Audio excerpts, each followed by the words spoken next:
التي تعلمناها وعلمناها ونقص خصوصا مؤلف هذا الكتاب الإمام الشيخ العارف بالله الشيخ طاهر الجزائري الشيخ صالح بن طاهر الجزائري وجميع مشايخنا وأستاذنا ومشايخنا ومشايخكم وأمواتنا وأمواتكم ونخص خصوصا إلى روح شيخنا وجميع العلماء رحمهم الله تعالى رحمة واسعة ورضي عنا وعنهم وعد علينا من بركاتهم وأمطر علينا يا الله بيت كرامتهم ونفاعتهم وفيوضتهم بجاههم عندك يا الله اقضي حاجاتنا الدنيا بالميسرة واقضي حاجاتنا الآخرة بالمغفرة اللهم اقضي حاجاتنا الدنيا بالميسرة واقضي حاجاتنا الآخرة بالمغفرة شيء لله وله الفاتحة أعوذ بالله من الشيطان الرجيم بسم الله الرحمن الرحيم الحمد لله رب العالمين الرحمن الرحيم مالك يوم الدين إياك نعبد وإياك نستعين اهدنا الصراط المستقيم صراط الذين أنعمت عليهم غير المغضوب عليهم ولا الضالين بسم الله الرحمن الرحيم الحمد لله حسبي وكفى والصلاة والسلام على حبيبه المصطفى وعلى آله وصحبه ومن اكتفى سبحانك لا علم لنا إلا ما علمتنا إنك أنت العليم الحكيم ربنا يسر وعين يا كريم وافتح بالحق وأنت فتاح العليم أما بعد أصحاب الفضلاء والكرامة para alim, para kiai, para ustaz, ustazah, tokoh masyarakat, perumahan Gereja Sakinah Syariah, wabil khusus yang kita hormati bersama Ketua DKM Mushola Syariah Bapak Eko Novianto beserta jajaran kepengurusan, tak lupa jamaah pengajian Majelis Taklim Mushola Syariah yang sama-sama hadir, yang insya Allah kita semua dirahmati dan diberkahi oleh Allah Subhanahu wa Ta'ala. Amin amin Allahumma ya rabbal alamin. Di awal kajian ini Bapak sekalian, marilah sama-sama kita panjatkan rasa puji dan syukur kita kehadirat Allah Subhanahu wa Ta'ala atas limpahan karunia, limpahan nikmatnya kepada kita sekalian, utamanya nikmat iman, nikmat Islam, nikmat ihsan, sehat walafiat, sehingga atas izin Allah pula pada malam hari ini kita ditakdirkan dan dimudahkan oleh Allah Subhanahu wa Ta'ala hadir ke majelis taklim. Alhamdulillahirabbil alamin. Di mana hadir ke majelis taklim ini Bapak sekalian adalah salah satu amalan yang dikatakan oleh Sultanul Ulama. Sultanul Ulama itu rajanya ulama. Jadi ulama juga ada rajanya Pak ya. Sultan. Ada Habib Buntir itu Sultanul Ulum katanya. Ini ada Sultanul Ulama, raja gitu. Berkelas dari ulama juga Pak ya. Ada Sultanul Aulia, Syekh Abdul Qadir Jailani. Ini Sultanul Ulama diantaranya adalah Al-Imam Habib Salim bin Abdullah As-Satiri. Kata beliau, hadir ke majelis taklim ini mimma yusirru qalban nabi wa yufrihuhu al-ijtihadu fi talabil ilm. Kata beliau, ada satu amalan yang kalau amalan ini dikerjakan Rasulullah Nabi kita Muhammad yusirru wa yufrihu, senang sekali. Jadi ada amalan yang paling membahagiakan Nabi di samping sholawat adalah apa? Al-ijtihad fi thalabil ilm, adalah sungguh-sungguh datang ke majelis ilmu, majelis taklim. Jadi kumpulnya kita ini membuat Rasulullah tersenyum. Cuma mata kita beda, nggak kelihatan Pak ya. Matanya mata tahu kita ini nih. Rasulullah tersenyum di sana nggak kelihatan. Jadi Rasulullah itu paling senang kalau ada umatnya ngumpul-ngumpul kayak begini. Jadi yang paling membahagiakan Rasul adalah kumpulnya kita, semangatnya kita di majelis taklim. Jadi kalau kita sudah membahagiakan Rasul, bahagia dengan adanya Rasul, maka sudah otomatis Rasulullah juga akan bahagia kepada kita, akan dibalas oleh Rasulullah. Karena kita sudah membahagiakan Rasul, otomatis Rasul pun akan membahagiakan kita. Man farihna bina farih Nabi, kata Rasulullah. Siapa yang bahagia dengan diriku, membahagiakan aku, Rasulullah, otomatis orang itu juga dibahagiakan oleh Rasul. Kita nanti kalau mati, kalau meninggal dunia, di sana dapat namanya syafaatul uzma, ya. Syafaatul uzma itu pertolongan, ya, pertolongan Allah melalui Rasulullah. Pada saat tidak ada yang bisa menolong, nanti di alam mahsyar, ya, ada satu makhluk Allah, yaitu Rasulullah, yang bisa menolong kita. Di antara yang dapat pertolongan itu adalah mereka-mereka yang ketika di dunianya rajin datang ke majelis taklim, majelis ilmu. Walaupun syafaatnya Rasulullah, Pak, ya, tidak hanya di akhirat saja. Jadi syafaat Rasulullah itu ketika kita masih di dunia pun sebenarnya sudah kita rasakan, ya. Pertolongan bantuan Rasulullah kepada kita ini di dunia pun sudah kita rasakan. Makanya jangan beranggapan bahwa syafaat Nabi itu hanya nanti di akhirat saja, Pak, ya. Di dunia pun sudah banyak orang yang merasakan syafaatnya Rasulullah. Nah, di antara syafaatnya Rasulullah ketika hidup di dunia yang paling kita harapkan adalah apa? Musabahatur Rasul inda khuruji ruhina. Itu yang paling penting, Pak, ya. Apa itu syafaatnya Rasul, pertolongan Rasul, bantuannya Rasul kepada kita ketika di dunia? Ketika nanti kita menjelang wafat, keluarnya tuh Rasulullah menemani kita ketika syafaatul maut, Pak, ya. Itu termasuk syafaat Nabi, pertolongan Nabi kepada kita ketika nanti kita syafaatul maut. Harapan kita di samping kita ada Rasulullah yang membimbing kita. Dan ini banyak sekali para ulama ketika wafatnya didampingi oleh Rasulullah. Karena kecintanya kepada Rasul, sholawatnya kepada Rasul, karena istiqomahnya dalam ilmu, para ulama wafatnya pun sampai didampingi oleh Rasulullah. Ini terjadi kepada seorang ulama, diantaranya Imam Muhammad Mutawalli Sya'rawi. Jadi Imam Muhammad Mutawalli Sya'rawi ini ketika wafat, Pak, anaknya itu sempat kaget. Ulama besar baca syahadat gak bisa Pak ketika wafatnya. Jadi Syekh Mutawalli Sya'rawi ini, orang Mesir ini, ketika wafat itu cuma bisa syahadat tauhid saja. Asyhadu an la ilaha illallah. Diam aja udah. Kata anaknya, putra-putranya, tammim hadhihi syahadat. Lanjutkan ayah, sempurnakan syahadat nabinya, ya. Syahadat Rasulnya.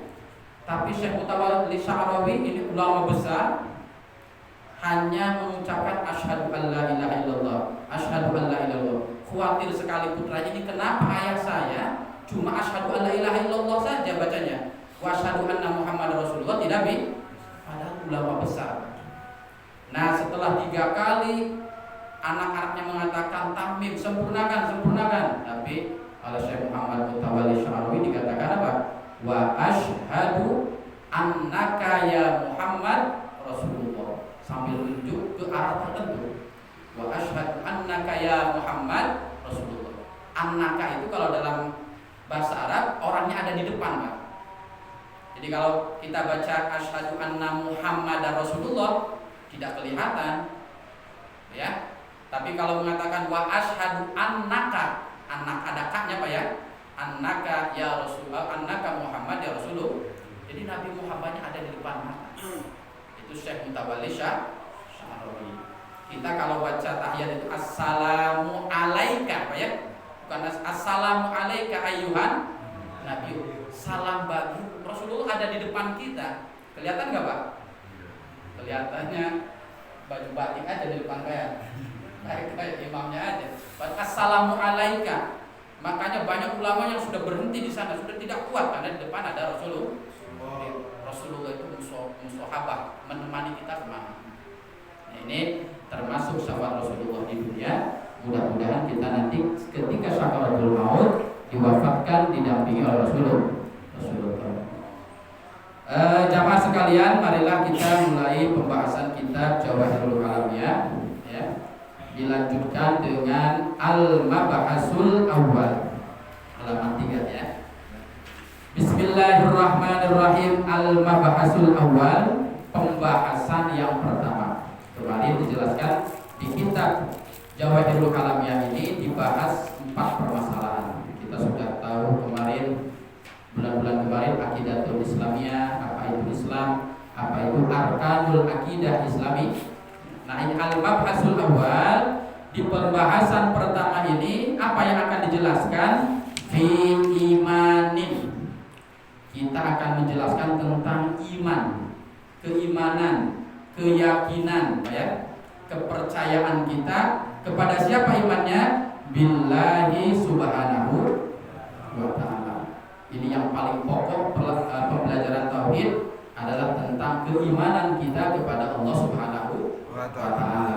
Kalau keimanan ke Allahnya mantap, lurus, ya, kesananya ngikut, ya, iman kepada Rasul, kepada yang lainnya nanti ikut baik. Maka pembahasan pertama dalam kitab tauhid umumnya pembahasannya tentang al-iman billahi subhanahu wa ta'ala, percaya iman kepada Allah subhanahu wa ta'ala. Kalau Bapak ditanya iman gak apa sama Allah? Iman. Kok kayak loyo begini?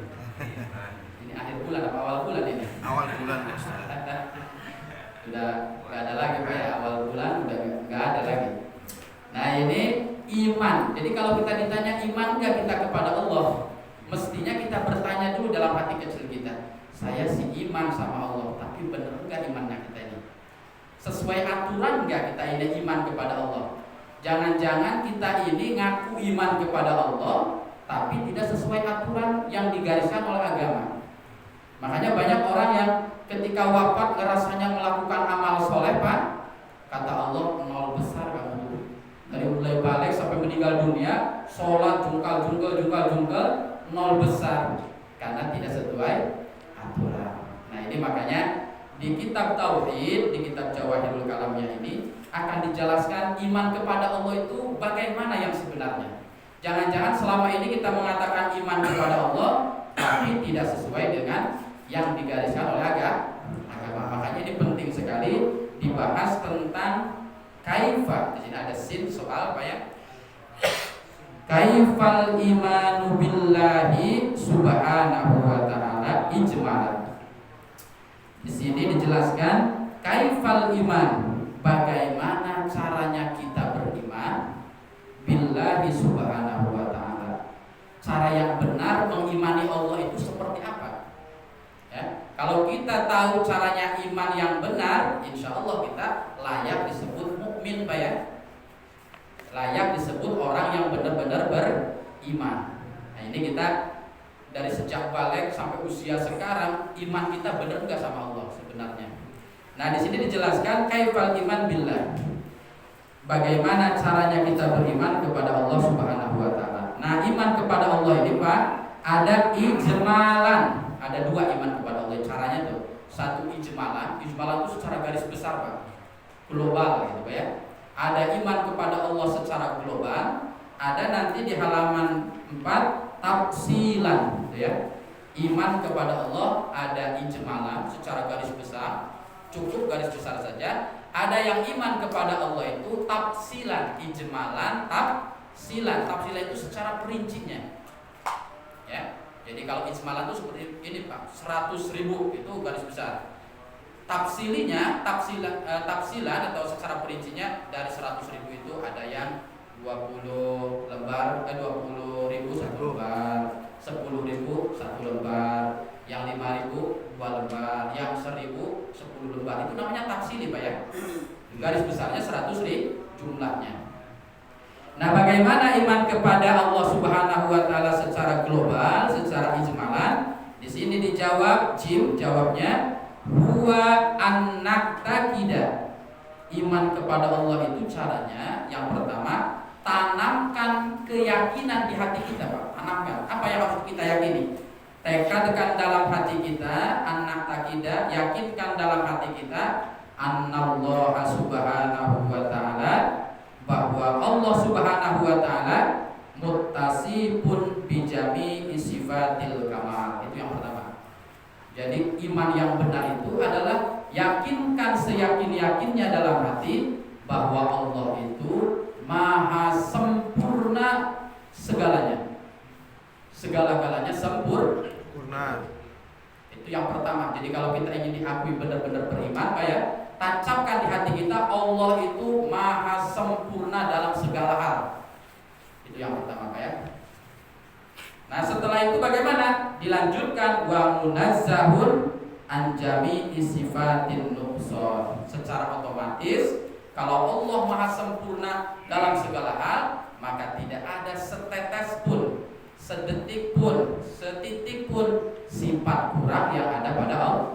Allah maha sempurna, tidak ada sedikit pun kekurangan pada Allah. Nah, itu namanya iman yang benar begitu, Pak. Jadi kita dikatakan imannya sempurna kepada Allah, benar imannya kalau di hati kita tuh yakin Allah itu maha sempurna segala-galanya, tidak ada sedikit pun kekurangan pada zatnya Allah. Tidak bisa ditemukan kekurangan. Berbeda dengan kita, Pak ya. Kalau manusia sih kelebihan ada, kekurangannya seabrek-abrek, Pak ya. Orangnya sih ganteng gitu ya. Orangnya sih banyak uang misalnya, tapi sayang kalau ada kotak amal lewat pura-pura ada aja gitu orang tuh.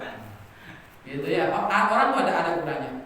Ada kekurangannya, pasti itu sudah menjadi keharusan. Kalau manusia itu pasti ada kurangnya. Secara fisik baik, kadang wataknya baik, fisiknya pas-pasan banget, Pak ya. Tapi ada kelebihan kekurangannya kalau manusia. Tapi kalau Allah sempurnanya mutlak, tidak ada batasannya, tidak terbatas. Nah, yang sempurna dari Allah ini ya, apakah itu sifatnya, apa pekerjaannya? Pokoknya yang sifatnya Allah sempurna, pekerjaan Allah pun sempurna. Manusia beda. Contohnya kesempurnaan Allah adalah ilmunya Allah juga sempurna. Sempurnanya mutlak, tanpa batas. Ya. Seperti apa kesempurnaan ilmu Allah? Nah, ilmu Allah itu tidak hanya tahu A-nya saja, Allah si B sampai Z-nya tahu semua. Allah itu ilmunya sempurna tanpa batas. Ya. Jadi Allah itu tahu kita, tahu apa saja yang ada dalam kita. Allah itu tahu semua. Yang kita umpetin Allah tahu gak, Pak? Tahu Allah sih. Kalau manusia, saya misalkan tahu Pak Eko, ya sudah tahu Pak Eko aja. Di dalam hatinya Pak Eko saya nggak tahu. Bapak, saya lihat Bapak sholat, saya nggak tahu sholatnya ikhlas apa enggak, nggak tahu. Ya, ada yang kelihatannya ikhlas, justru di dalamnya melayang-layang kemana-mana, ke BRI, pikirannya Pak ya, besok ke BRI ini hutang ya, kita mau mengambil uang ini. Nah, itu nggak ada yang tahu. Jadi jangan terjebak orang yang seperti ikhlas tapi tidak ikhlas sebenarnya. Orang yang tidak khusyuk justru yang paling khusyuk. Jadi kita ini kemampuan pengetahuannya hanya sebatas dohir saja. Ya, kebiasaan orang lain tidak pernah tahu. Jangankan anak istrinya, ayah bapaknya kakeknya, sama yang di depan kita saja kita tidak pernah. Itu keterbatasan ilmu manusia. Tapi kalau oleh Allah semuanya tahu, 100% Allah tahu. Ya, yang dinampakkan, yang tidak Allah tahu. Ya, di dalam Al-Quran itu intukhfuha ya, wa intukhfu ma fi sudurikum au tubduhu ya'lamullah.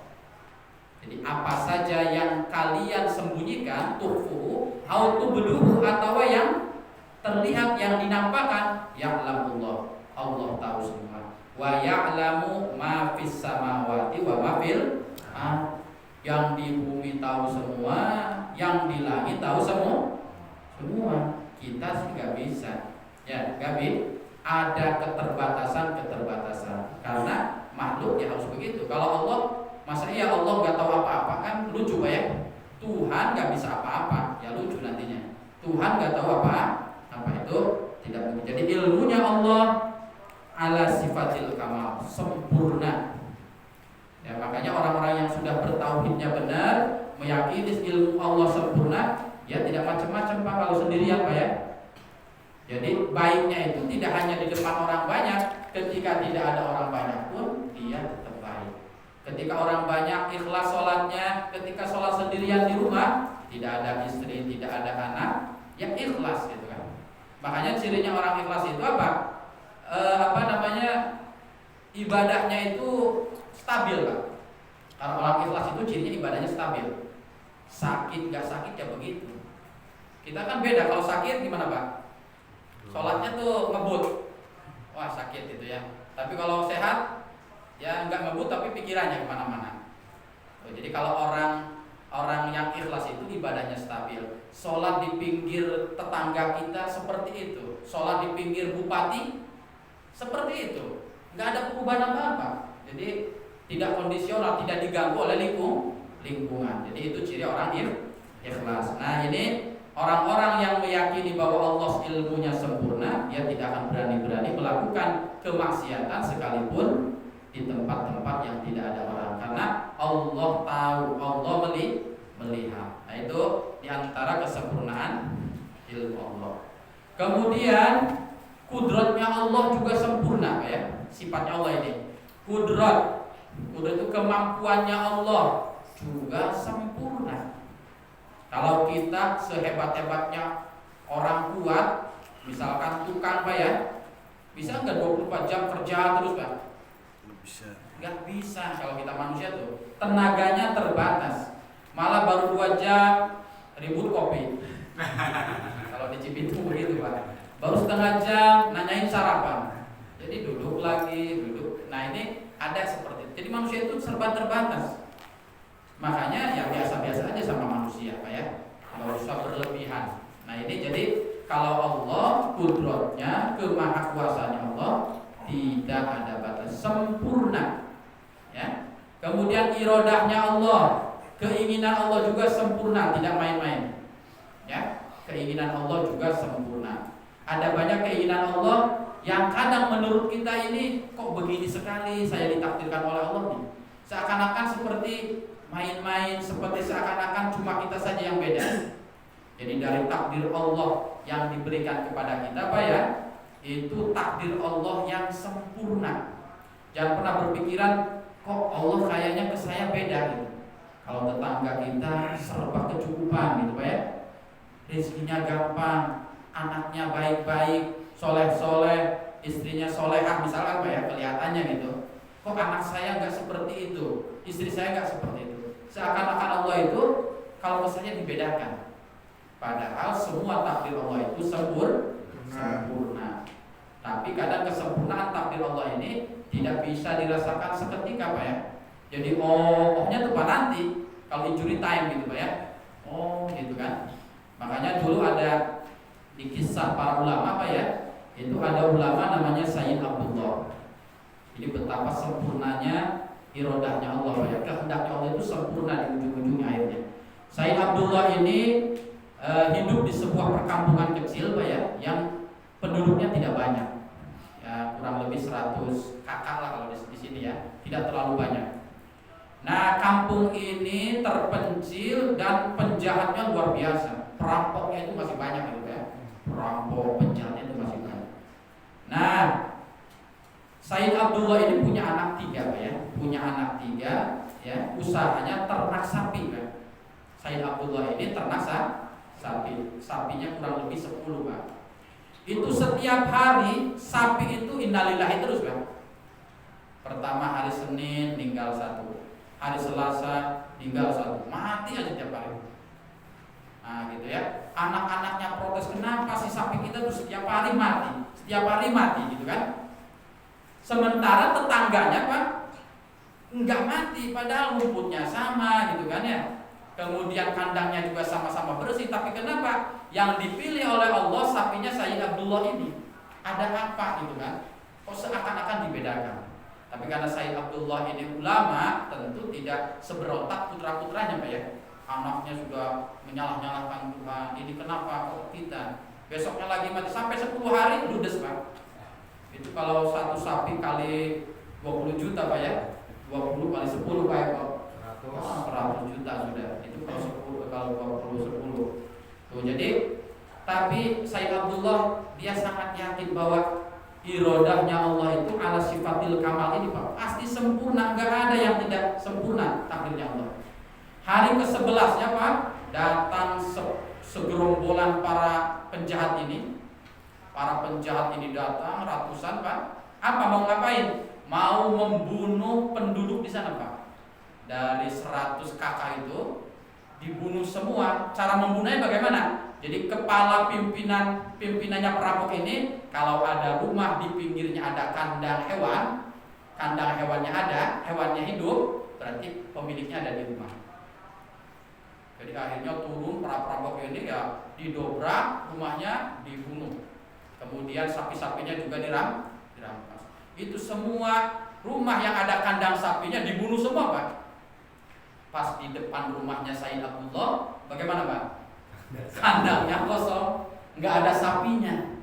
Kata kepala perampok, lewat aja ini, orangnya pasti nggak ada. Orang sapinya nggak ada, berarti orangnya nggak ada. Akhirnya ratusan perampok ini meninggalkan melewati rumahnya Sayyid Abdullah. Anak-anaknya baru gitu. Oh ini hikmahnya ya, sempurnanya takdir Allah itu. Kenapa 10 hari itu sapinya hilang semua untuk menggantikan nyawa orang tuanya, kemudian putra-putra dari Sayyid Abdullah. Nah ini takdir Allah itu seperti itu Pak ya. Jadi yang sekarang kita sedang diuji kepahitan, ujian sakit, ujian apa saja lah, ya.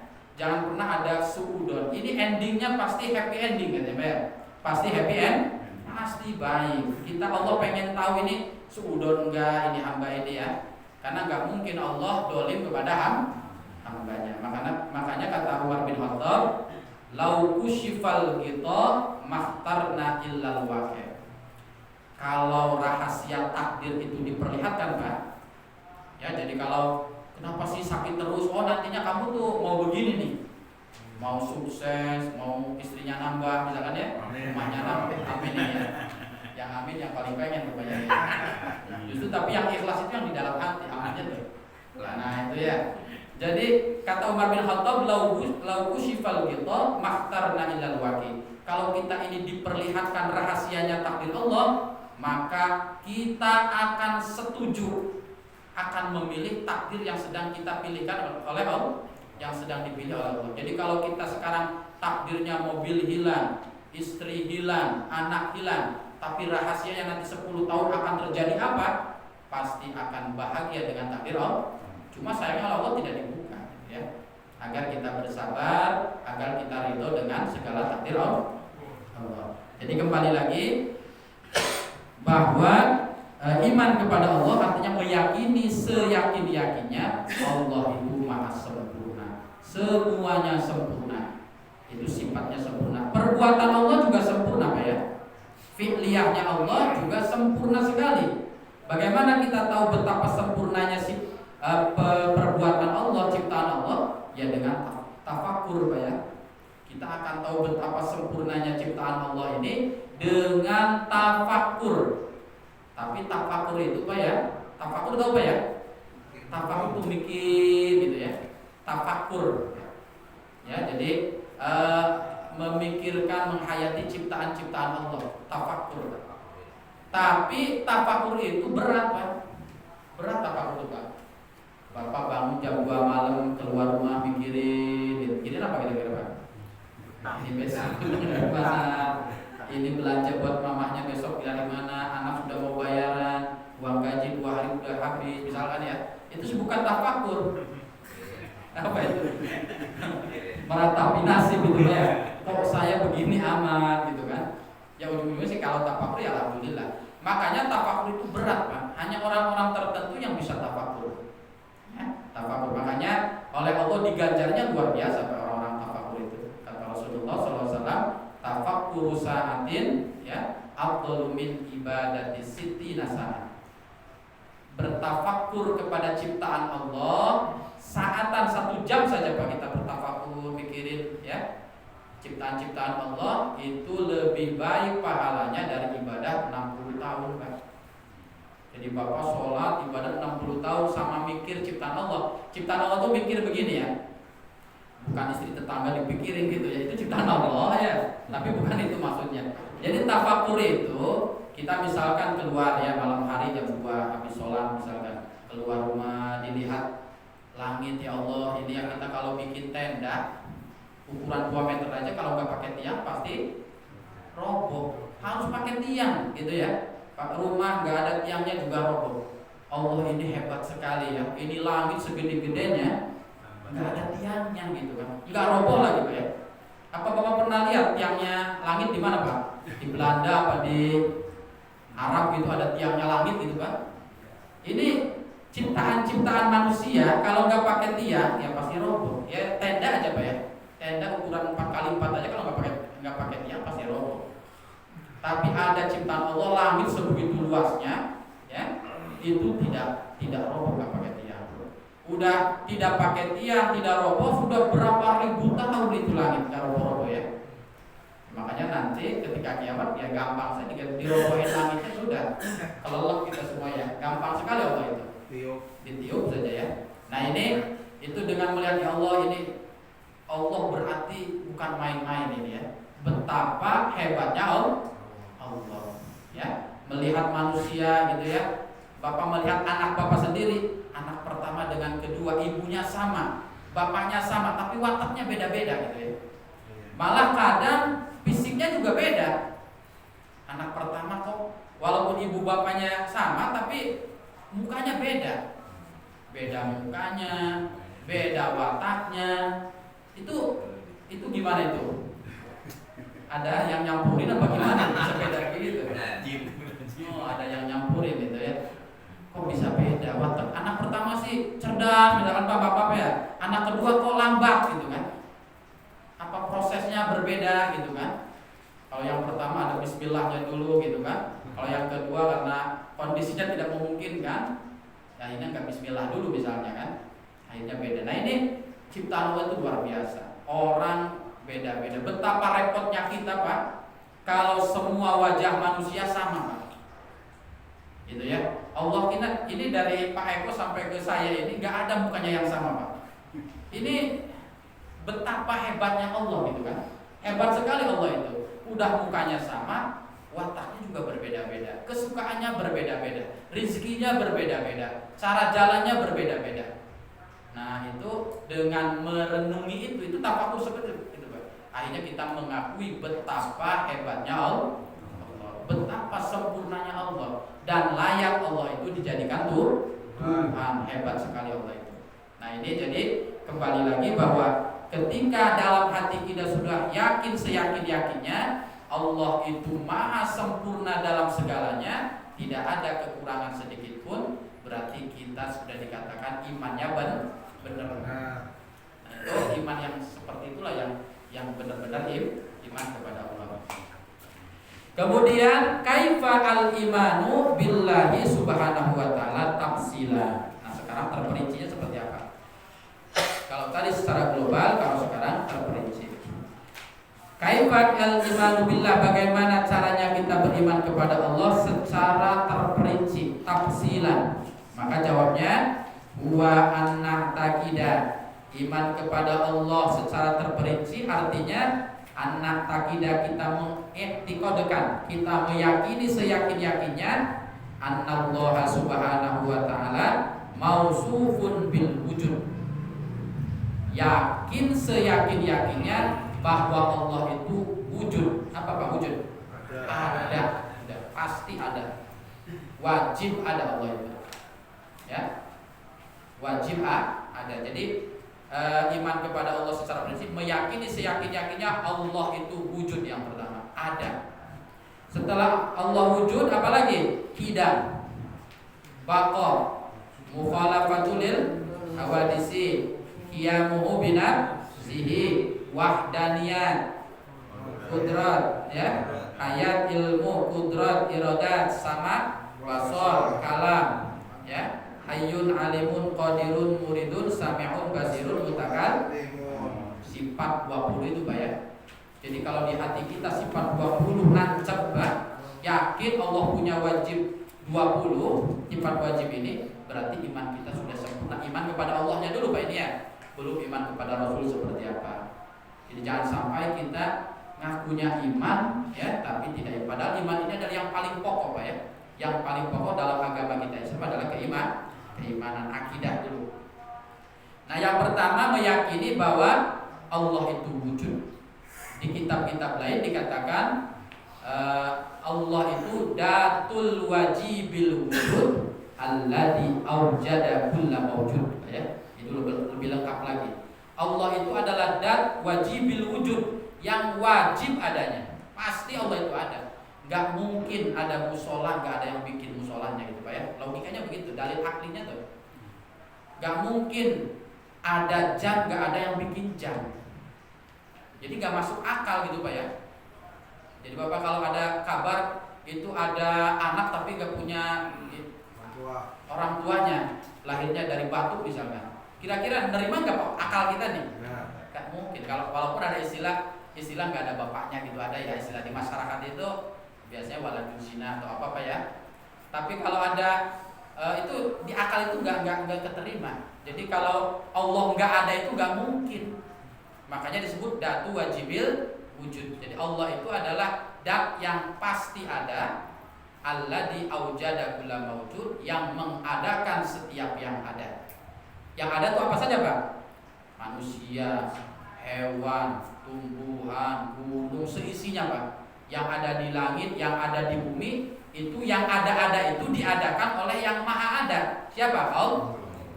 Kita meyakini rumah ini ada, berarti ada yang mengadakan, hakikatnya adalah Allah. Wasilahnya Bapak bangun sendiri, Bapak nabung punya rumah, hakikatnya sih yang mengadakan itu adalah Allah. Jadi yang pertama yang harus kita yakini, iman kepada Allah itu adalah Allah itu sifatnya wujud, ya, ada. Nah di bawahnya, jadi iman secara perinci itu adalah kita meyakini bahwa Allah benar-benar punya sifat 20 itu Pak ya, dari wujud sampai mutakalimah. Nah sekarang bagaimana kaifa al-i'tiqadu bil wujudi lillahi ta'ala, bagaimana kita meyakini yang benar akan kewujudannya Allah. Kita percaya bahwa Allah wujud itu seperti apa, meyakininya Pak ya. Paham gak kira-kira pertanyaan Pak? Allah itu wujud. Meyakini Allah wujud itu seperti apa, hati kita ditatanya itu seperti apa. Nah ini di kitab ini dijelaskan caranya meyakini Allah wujud, dijelaskan. Bagaimana caranya kita mengimani, meyakini bahwa Allah itu wujud?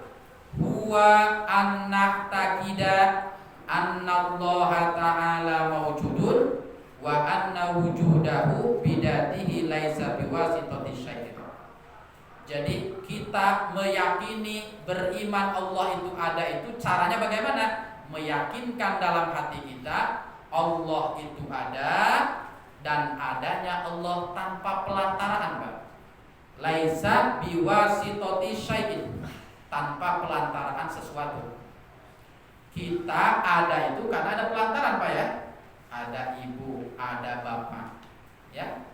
Bapak dan ibu ada pelantaran, yaitu kakek nenek. Kalau Allah itu ya tidak ada pelantaran. Nah itu ya, jadi wujudnya Allah itu tanpa pelantaran. Makanya kita sering baca dalam surat Al-Ikhlas, lam yalid walam yulad. Kalau Allah itu ya tidak punya bapak, tidak punya anak. Jadi gimana? Sudah, kita yakin mukhalafatul lil hawadits saja. Allah itu berbeda dengan makhluknya. Jadi kita mentafakuri, jangan terlalu mendalam kalau urusan datnya Allah Pak ya. Karena otak kita pasti pecah Pak ya.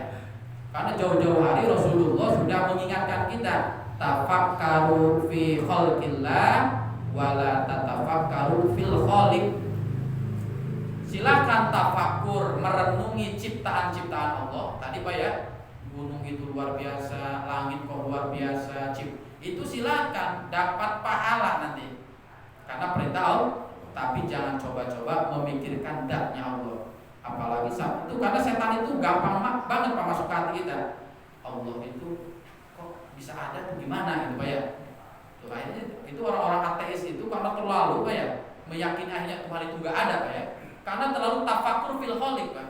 Terlalu mendalam memikirkan keberadaan Tuhan. Jadi pakainya logika gitu. Kita ada kan ada orang tua, berarti ada ibu, ada bapak. Allah juga nggak mungkin lah gitu kan. Nggak mungkin Tuhan tiba-tiba ada tuh, gimana sih gitu kan. Nah kalau kita umat Islam tuh yakin Allah itu ada, adanya Allah tanpa pelantaran titik sudah. Gak usah dibawa pikiran kemana-mana gitu ya. Karena agama itu juga dogma Pak ya. Ada sesuatu yang kita tidak usah menyangkal ya, harus pasrah saja Pak ya. Harus mainnya bukan akal lagi kalau sudah gitu. Makanya iman, yakin Allah itu ada, adanya Allah tanpa pelantaran sesuatu. Sudah titik saja.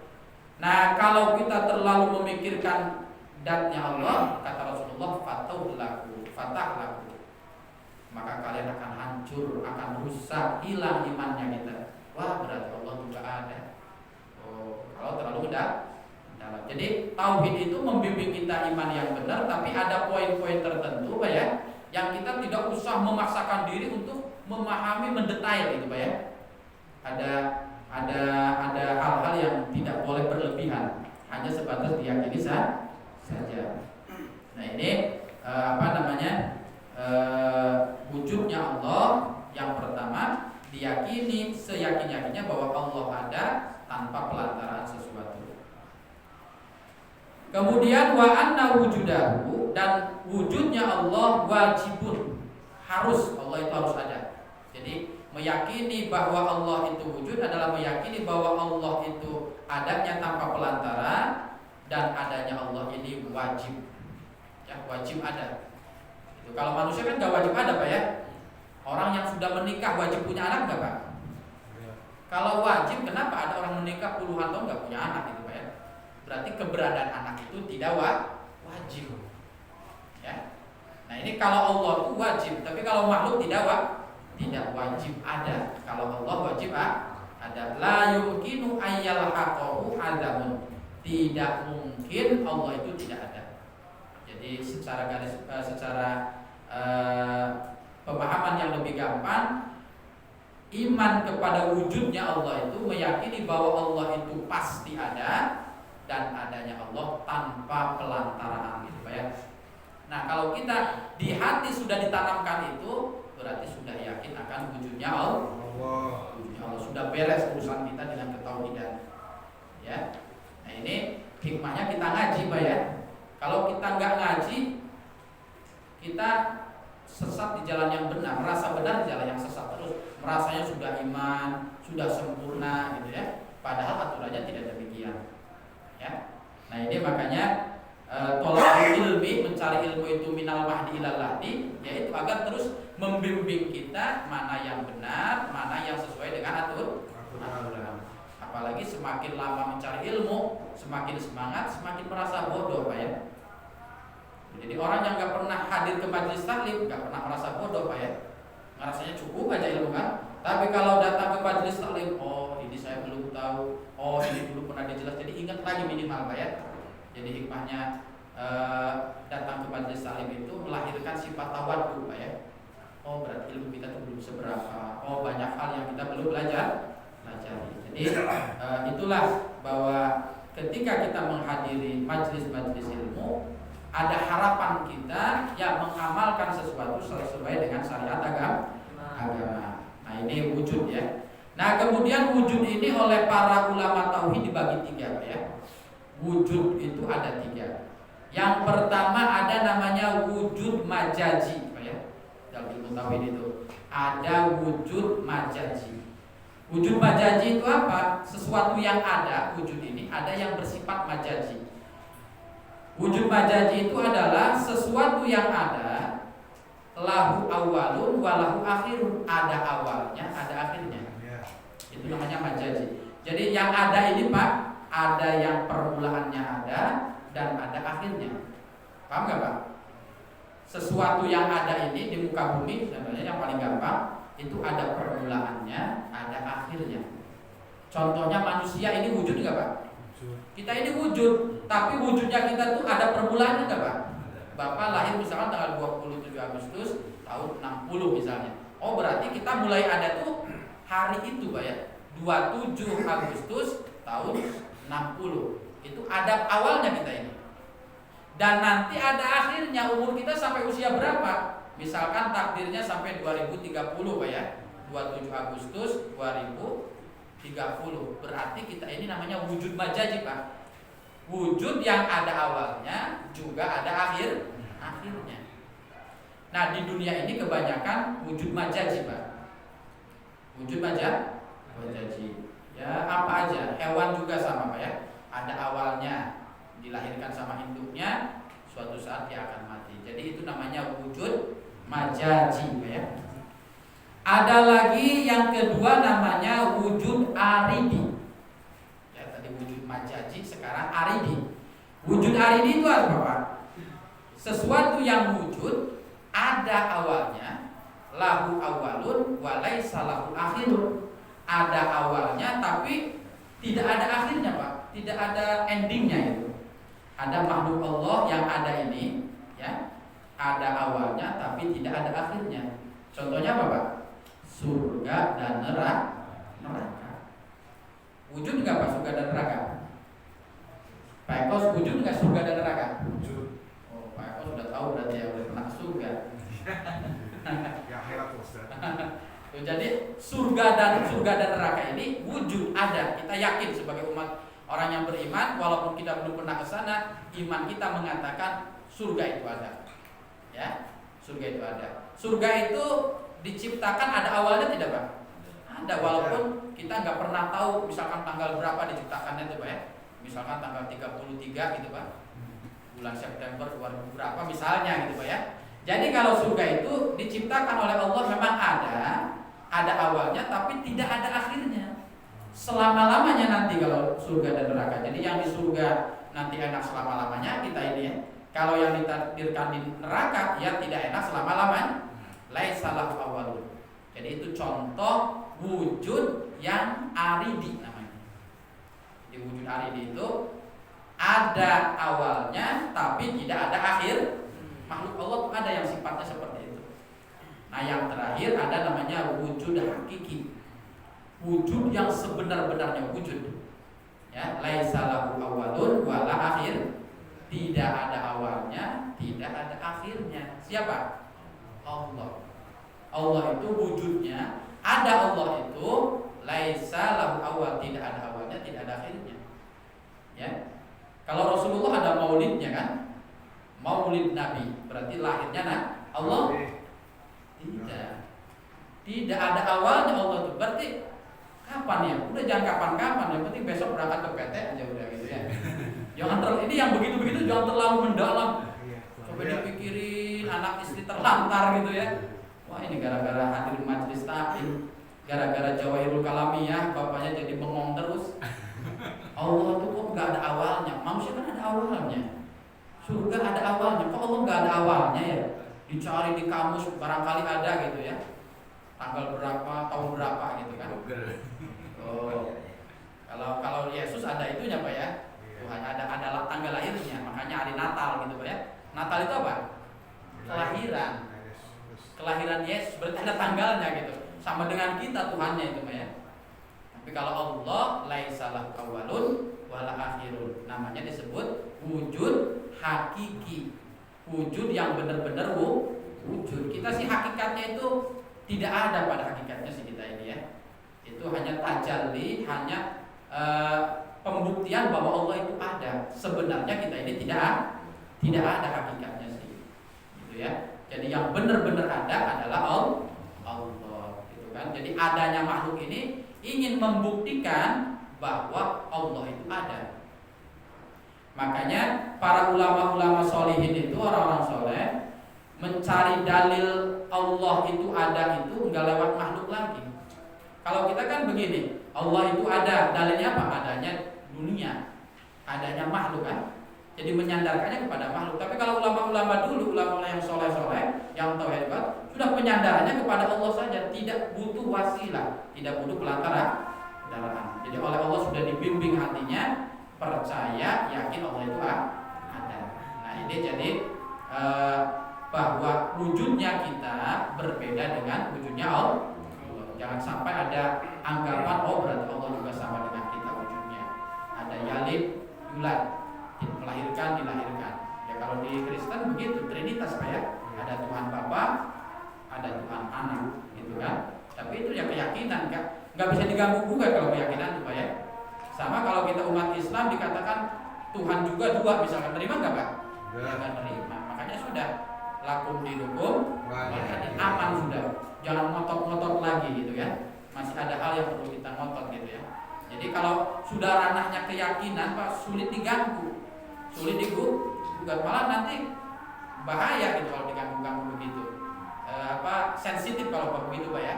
Kalau yang berkaitan dengan keyakinan, dengan agama itu sangat sensitif. Makanya kita kembali lagi, yang penting kita sebagai muslim, sebagai orang beriman harus tahu iman yang benar itu seperti apa. Jangan sampai kita mengaku beriman tapi di hadapan Allah tidak dianggap beriman karena tidak didasari oleh ilmu. Makanya keharusan kita mencari ilmu itu ya harus diwajibkan pada diri kita. Saya sesakit apapun, puyeng dikit mah berangkat deh. Hujan cuma gerimis mah berangkat. Karena kalau nggak mencari ilmu, ya itu bahayanya Pak. Kita benar di jalan yang salah, merasa benar di jalan yang salah karena tidak hadir di majelis taklim, tidak kumpul dengan guru-guru kita, dengan ulama-ulama kita yang oleh Allah memang dimuliakan dengan dititipkannya ilmu. Karena kalau tidak kumpul dengan para ulama, ya kita nggak tahu mana yang hak, mana yang batil.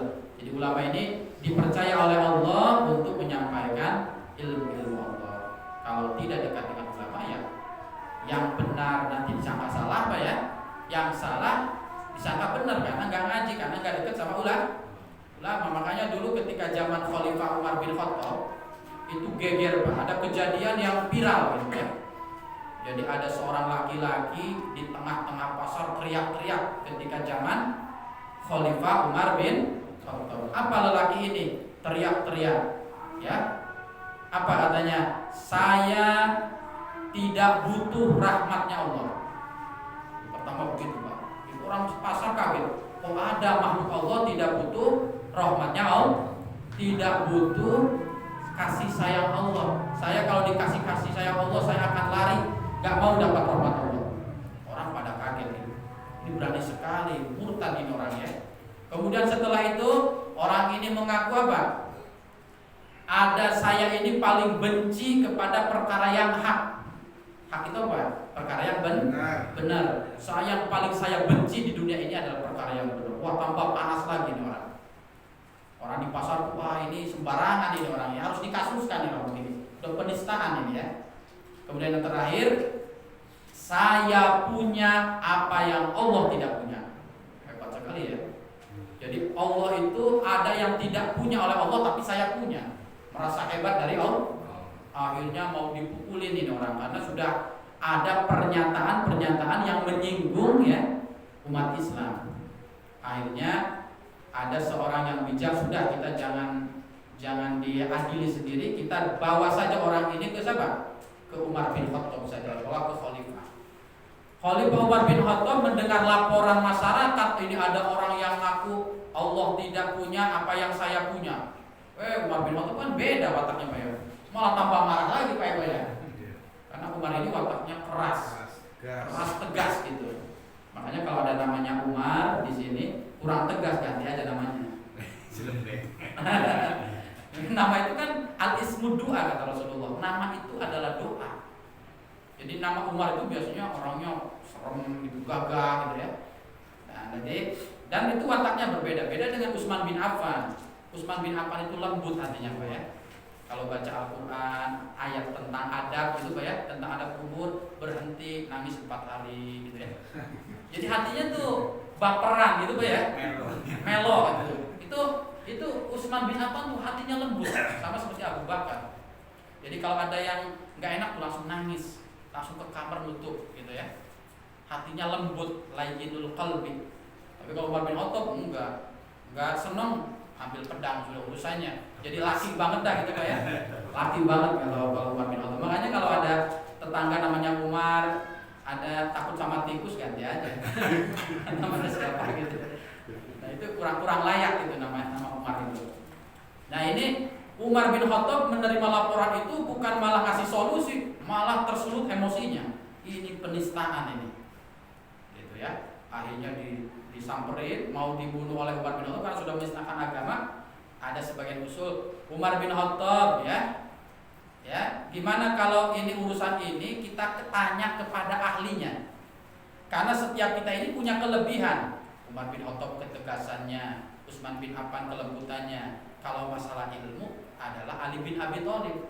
Benar enggak ini sebenarnya pernyataan ini benar apa tidak? Jangan-jangan menurut kita salah, justru oleh ahlinya Ali bin Abi Thalib itu apa? Malah benar. Tapi kalau kita sudah bawa orang ini ke Ali bin Abi Thalib salah, boleh penggal saja kepalanya. Itu Umar bin Khattab udah greget aja nih, ikuti begini tuh, tumpas aja udah mainnya ya. Nah itu Umar bin Khattab karena beda karakter dan butuh Islam itu sebetulnya butuh ya orang-orang yang tegas butuh. Ya udah kita setuju karena Ali bin Abi Thalib ini kata Rasulullah sendiri, ana madinatul ilmi wa Ali babuha. Saya ini kotanya ilmu ya, dan Ali pintunya kota itu. Jadi tangan kanannya Rasulullah dalam bab ilmu adalah Ali bin Abi Thalib. Jadi sahabat setelah Rasulullah wafat, urusan apa saja datanya kepada Ali bin Abi Thalib.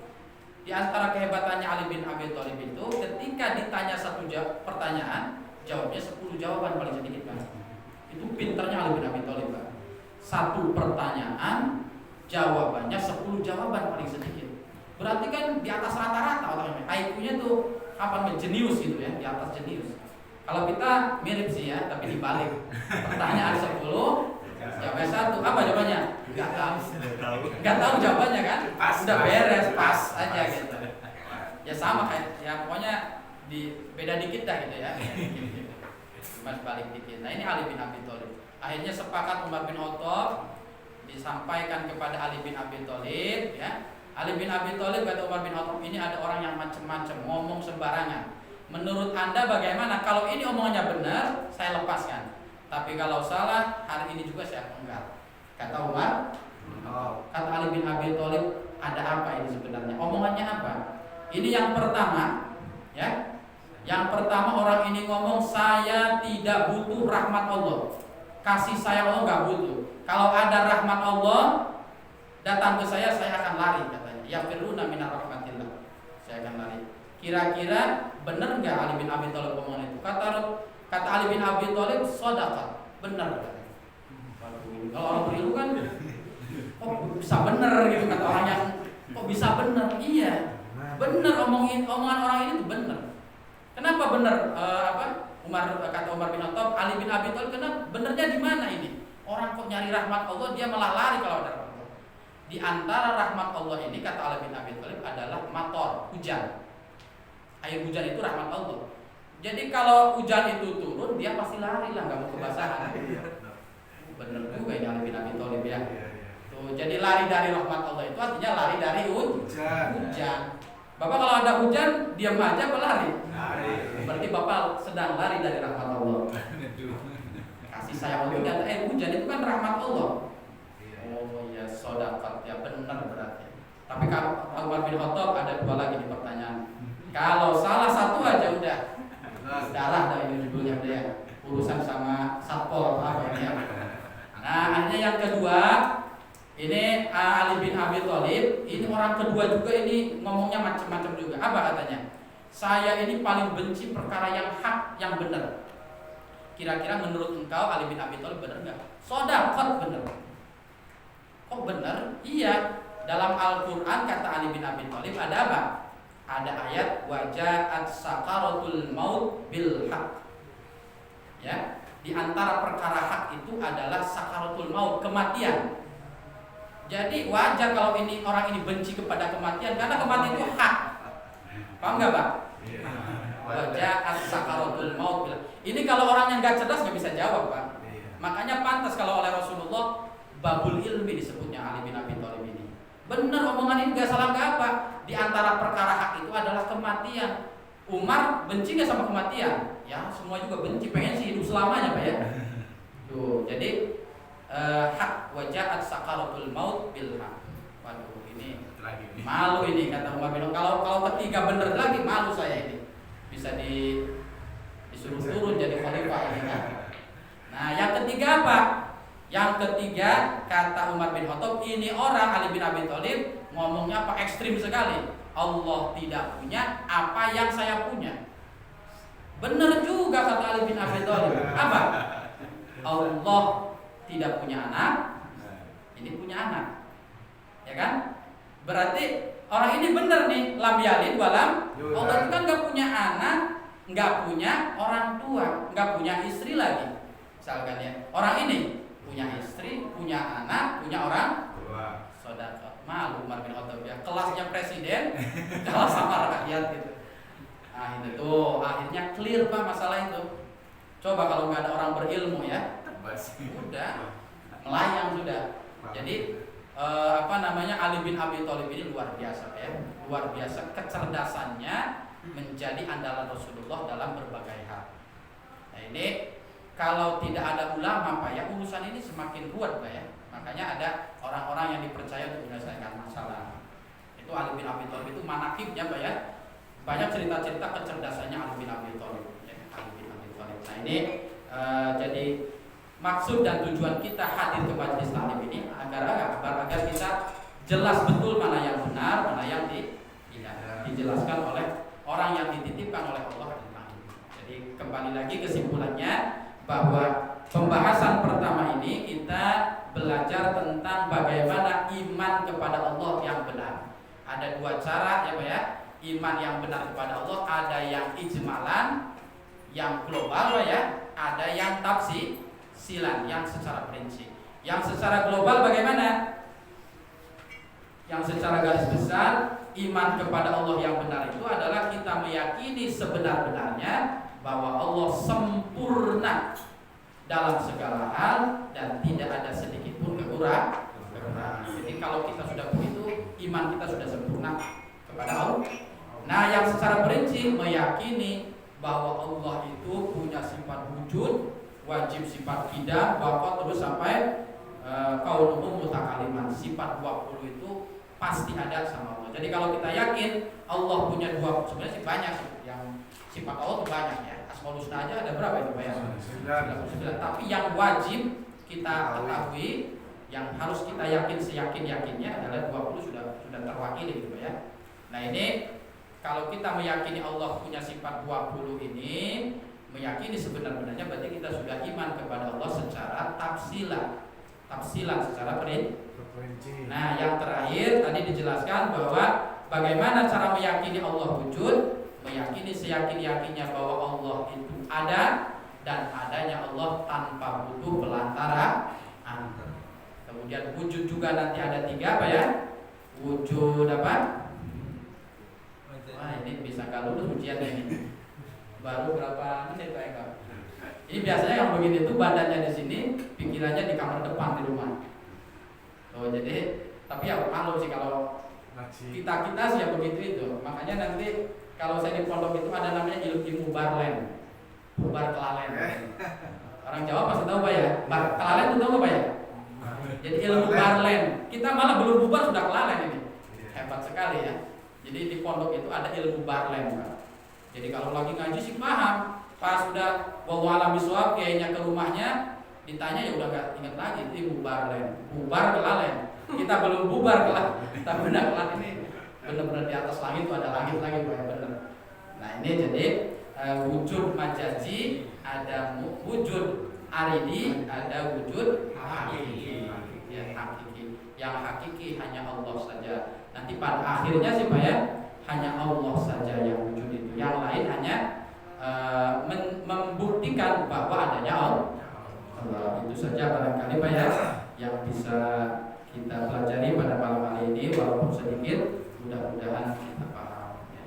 Sebelum ditutup barangkali ada yang ditanyakan tentang iman billah dan tentang wujudnya Allah. Barangkali ada yang ditanyakan. Ustaz, mau nanya Ustaz, ada sebagian saudara kita Ustaz yang meyakini bahwa Allah itu ada di ars, ya kan?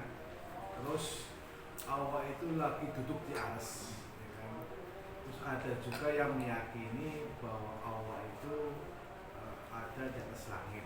Nah, pertanyaan saya gini Pak Ustaz, kalau ada orang muslim ya yang meyakini Allah ada di atas, berarti Allah perlu tempat maksudnya. Nah, pertanyaan saya, kalau Allah perlu tempat, berarti atas kan ada penciptaan juga. Nah, itu gimana Ustaz? Secara akidah, apa dia masih Islam atau udah keluar secara Ustaz? Ustaz. Ya. Jadi dalam Al-Quran itu ya, tadi yang disampaikan oleh Pak Eko bahwa Tuhan itu ada di aras katanya ya. Kita sering menyebutnya begini sehari. Ya kita mah terserah yang di atas. Sering Pak ya istilah itu. Lah saya udah kerja maksimal, hasilnya sih terserah yang. Seakan-akan Allah itu ada di atas, seakan-akan ya. Dan itu menjadi bahasa kita sehari-hari ya. Nah ini dalam Al-Quran ada ayat begini yang tadi disampaikan oleh Pak Eko, ayat Al-Qurannya Ar-Rahmanu ala arsyis tawa. Allah itu ada di aras. Aras itu tempat yang memang diciptakan oleh Allah. Ya secara mendetailnya tidak bisa dijelaskan bahwa secara garis besar aras itu adalah tempat yang sengaja diciptakan oleh Allah. Jadi ada sebagian orang Islam yang meyakini bahwa Allah itu ada di aras. Berarti di aras itu seakan-akan Allah duduk butuh tempat. Seakan-akan butuh tempat. Nah ini memahami ayat itu, ini dalam ilmu tauhid disebut ayat mutasyabihat ya.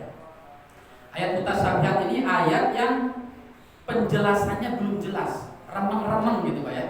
Mutasyabihat itu ayat remeng-remeng, nggak jelas putih sama hitamnya. Jadi abu-abu, ada ayat muhkamat nanti Pak ya, ayat yang sudah jelas. Ayat Al-Quran itu ada yang jelas. Misalkan apa? La taqrabuz zina, jangan berzina. Jelas kan Pak ya? Ada ayat-ayat yang tidak bisa dipahami kecuali melalui perenungan-perenungan dulu. Namanya ayat mutasyabihat. Seperti tadi Allah ada di aras, itu yang pertama. Yang kedua juga ada ayat seperti ini mutasyabihat. Yadullahi fawqa aydihim. Tangan Allah ada di atas tangan manusia. Tangan, kok Allah Al-Quran ngomongnya yadullah, tangan Allah. Katanya Allah itu mukhalafatul lil hawadith, berbeda dengan makhluk. Kenapa Allah sendiri menyatakan dirinya tangannya Allah? Akhirnya kita beranggap oh Allah juga punya tangan berarti kan. Orang tafsirnya tuh macam-macam akhirnya. Nah akhirnya para ulama sendiri memahami ayat-ayat mutasyabihat seperti Tuhan itu di atas, Tuhan itu di aras ya. Kemudian tadi tangannya Allah di atas tangannya makhluk. Itu akhirnya para ulama pun, makanya ilmu-ilmu kalam namanya Pak ya. Kalam itu perdebatan artinya. Ilmu ini ilmu yang selalu muncul beberapa perdebatan. Namanya ilmu kalam, teologi. Nah akhirnya pemahaman yang benar menurut Ahlus Sunnah wal Jamaah, akhirnya ulama terbagi menjadi dua pendapat Pak ya. Memahami ayat mutasyabihat itu tentang aras, tentang banyak sekali ada beberapa ayat yang menunjukkan ketidakjelasan maknanya kemana maksudnya. Ada dua pendapat. Yang pertama pendapatnya ulama salaf, ulama yang benar-benar tradisional, totok gitu Pak, ulama dulu banget ya. Ulama salaf itu ulama yang hidup tahun 1 Hijriah sampai 300 Hijriah, itu namanya ulama salaf. Termasuk di dalamnya Imam Syafi'i, Imam siapa tadi? Imam Hanafi dan lain sebagainya. Kalau Imam Samudra Pak, itu kholaf itu ya. Imam masjid juga itu kholaf ya.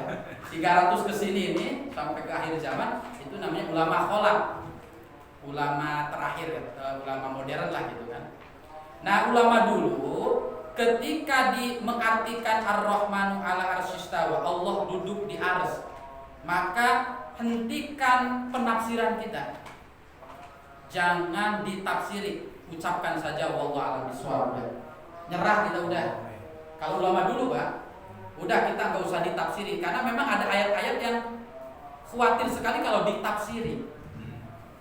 Seperti ada hadis begini Pak ya, Bapak mungkin sudah hafal, mendengar Allah itu kalau pertengahan malam yanzilu minas sama ila dunia. Allah itu turun kalau malam hari dari langit ke dunia.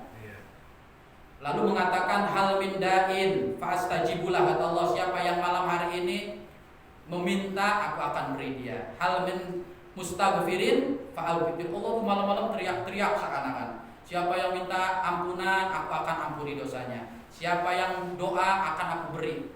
Yang jilu turun. Orang bertanya, turunnya Allah sama enggak kayak turun kita dari tangga ke bawah itu?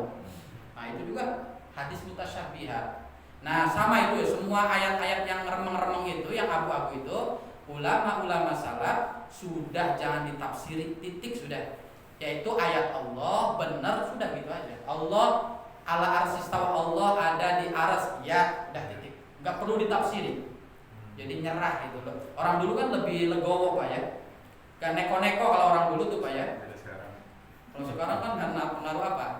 Nah, ada lagi ulama kholaf, paham yang pertama ya? Tidak mau komentar, no komen ulama dulu. Sudah kita yakin itu ayat Allah, Allah yang lebih tahu maksud ayat itu. Berhenti di situ. Kalau ulama kholaf, ulama mutaakhirin, ini harus ditafsiri ini ayat ini. Karena kalau tidak ditafsiri, takut ada orang awam sembarangan menafsiri. Ya, Al-Quran kalau ditafsiri oleh ahlinya bagus. Tapi kalau orang awam yang nggak ngerti apa-apa nafsir Quran ya berantakan. Ini masjid bisa bagus begini karena tukangnya ahli bikin bangunan. Coba kalau yang tukangnya sembarangan, jurusan ekonomi suruh bikin begini ya acak-acakan. Makanya ulama kholaf itu mengomentari ayat-ayat mutasyabihat harus dijelaskan ini ya. Harus dijelaskan. Karena kalau nggak dijelaskan, khawatir ada pemahaman yang menyimpang.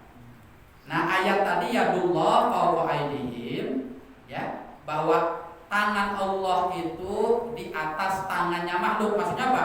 Qudratullah, kekuasaan Allah artinya apa? Jadi tangan itu maksudnya adalah kekuasaan Allah. Kuasanya Allah mengalahkan kekuasaan apapun. Kita bisa lihat di sejarah Pak ya. Nabi Yusuf oleh saudaranya pengen dibunuh Pak ya, dilemparkan ke sumur. Secara logika pikirnya saudaranya pasti mati nih. Keinginannya, kemampuannya saudara-saudara Nabi Yusuf, putranya Nabi Yakub, pasti Yusuf itu mati dan tidak akan oleh Allah berkehendak lain. Kepengenan makhluknya pengen membunuh Yusuf, tapi Allah nggak mau membunuh Yusuf. Akhirnya ada orang lewat, diambil, malah Nabi Yusuf kemudian menjadi raja. Jadi kekuasaan manusia itu akan kalah oleh kekuasaan Allah. Dan ini lebih bisa diterima oleh akal Pak ya. Oh, jadi maksudnya ayat itu tuh maksudnya itu ya. Jadi yadullah fawqa aydihim. Kemudian juga Ar-Rahmanu 'ala arsy istawa ya. Al arsy istawa. Bahwa sama juga ini juga artinya bahwa Allah itu ala arsy istawa itu artinya kemahakuasaan Allah juga sama gitu ya. Tidak hanya di bumi tapi di atas juga. Artinya Allah itu Tuhan bukan hanya di bumi. Di seluruh tempat termasuk aras Allah tetap Tuhannya. Itu kan lebih bisa dipahami Pak ya. Daripada nyerah tadi komentar yang pertama ulama-ulama ini itu apa? Itu lebih pasrah dan mengkhawatirkan pikiran-pikiran liar dari generasi setelahnya. Jadi yang paling mudah sih tadi Pak ya. Kalau Ar-Rahmani 'ala arsy istawa sih nanti terlalu rumit sebenarnya. Pokoknya kesimpulannya begini Pak Eko ya. Ada ayat-ayat Al-Qur'an yang sifatnya belum jelas maksudnya kemana. Ada dua pendapat ulama salaf no comment. Udah nyerah aja. Wallahu a'lam shawab gitu Pak ya. Sami'na wa ata'na. Tapi kalau ulama kedua menjelaskan karena khawatir ada pemahaman yang salah yang dipahami oleh orang-orang yang bukan ahlinya. Nah, contohnya apa tadi? Yadullah fawqa aydihim. Tangannya Allah di atas tangannya makhluk, maksudnya kekuasaan Allah, qudratullah ala qudrati makhluk. Itu tentang ayat-ayat mutasyabihat. Dan tidak sampai ya Pak kepada murtad ya. Tidak sampai kalau sudah meyakini Allah punya tangan, tidak ya. Apalagi mereka yang benar-benar awam gitu Pak ya. Kalau sedikit-sedikit murtad wah bahaya gitu ya. Ini surga bisa kosong ya.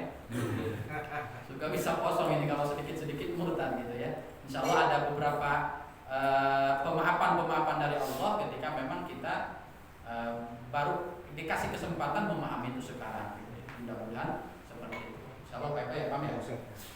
Yang lain barangkali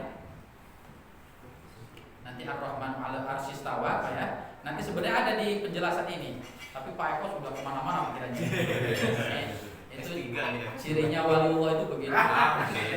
Iya, berusirnya bisa nerawang gitu ya.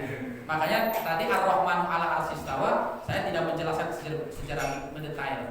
Jadi nanti penjelasan nggak wow gitu. Oh, udah jelas ya. Tapi saya kasih contoh yadullah fawqa aydihim ya. Nanti manusia adalah Allah itu ada di aras itu seperti apa nanti ada di halaman selanjutnya. Itu saja barangkali ya, mudah-mudahan bermanfaat.